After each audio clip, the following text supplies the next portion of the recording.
आपके board exam में आपको 5 सब्जेक्ट के एग्ज़ाम देने हैं। तो हमने जिक्र किया भी है कि एक सब्जेक्ट को लगभग पर डे 1/2 आवर मतलब कि 1.5 घंटा पढ़ने हैं। लेकिन सवाल है कि सर जो पैटर्न है वो ऑब्जेक्टिव का भी है और सब्जेक्टिव का भी है, तो इसके लिए क्या स्ट्रेटजी बनाएं?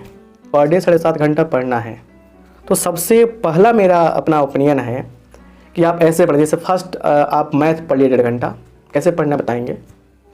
उसके बाद आप थोड़ा सा 10 मिनट 15 मिनट गैप रखें, पानी पिएं, कुछ खाएं, ठीक है।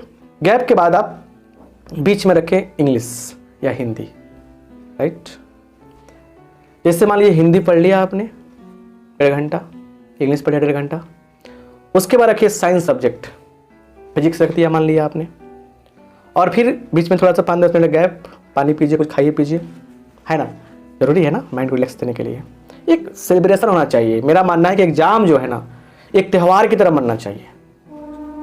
त्यौहार की तरह जब मनाएंगे ना तो क्या होगा, बड़ा मजा आएगा, उत्साह रहेगा अंदर में, पूरे परिवार में उत्साह रहेगा कि बेटा का एग्जाम है, बेटी का एग्जाम है, भैया का एग्जाम है, बहन का एग्जाम है, और आपका भी रहेगा कि भाई मेरा भी एग्जाम है। ऐसे सेलिब्रेट करो एग्जाम को यार।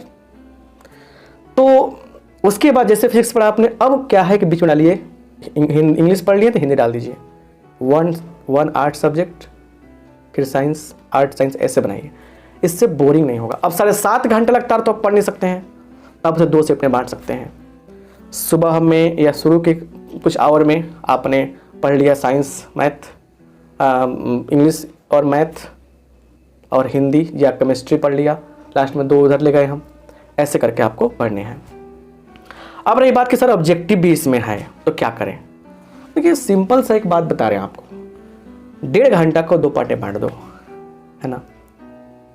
1 घंटा सब्जेक्टिव क्वेश्चन पढ़ो, और उसके लिए क्या करना पड़ेगा आपको, फार्मूला और थ्योरम पढ़ने के बाद सब्जेक्टिव क्वेश्चन पढ़ो, जिसमें आप पर डे अगर मैथ पढ़ रहे हैं आप तो 30 मिनट जो है, फर्स्ट 30 मिनट उसमें किसी चैप्टर के मेन कॉन्सेप्ट को, थ्योरम्स को, क्लूज को, उसके ट्रिक्स को जो कॉपी में आप नोट किए हैं बढ़िया से पढ़ लीजिए।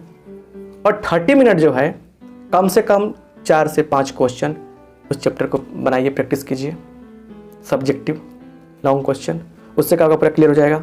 और 30 मिनट फिर उसी चैप्टर सब्जेक्टिव बनाइए, और फिक्स कीजिए कि अगर आपके पास 13-14 चैप्टर है, टारगेट तो 40 डेज का लिए हैं हम लोग, तो हम लोग क्या करेंगे, उसको एक चैप्टर को 3 दिन में ख़त्म करने का प्रयास करेंगे। बोले कि सर कुछ चैप्टर तो बहुत लंबा होता है, तो भैया कुछ चैप्टर बहुत छोटा भी होता है, तो छोटे वाले को 2 दिन में ख़त्म करेंगे और बड़े वाले को ज़्यादा लेंगे, इधर उधर कंप्रोमाइज़ करके करेंगे। समय थोड़ा बढ़ेगा, बढ़ा लीजिएगा, लेकिन रिवीजन ऐसे होना चाहिए। और ये काम हर सब्जेक्ट में करेंगे हम। ऑब्जेक्टिव पर डे 30 मिनट बनाने पड़ेंगे, जिसमें 30 मिनट में कोशिश करना है कि 30 से लेकर 50 क्वेश्चन कर दें, ऐसे स्पीड बनाना है। शुरू में तो 10 ही क्वेश्चन बनेगा, 15 क्वेश्चन बनेगा, बट लास्ट में क्या होगा, 10 दिन करने के बाद स्पीड बढ़ जाएगा, तो तब जाके एग्जाम अच्छा से जाएगा, दिमाग कूल रहेगा और रिजल्ट भी अच्छा आएगा, नॉलेज भी हो गया, और फिर लाइफ में आप अच्छा से करेंगे।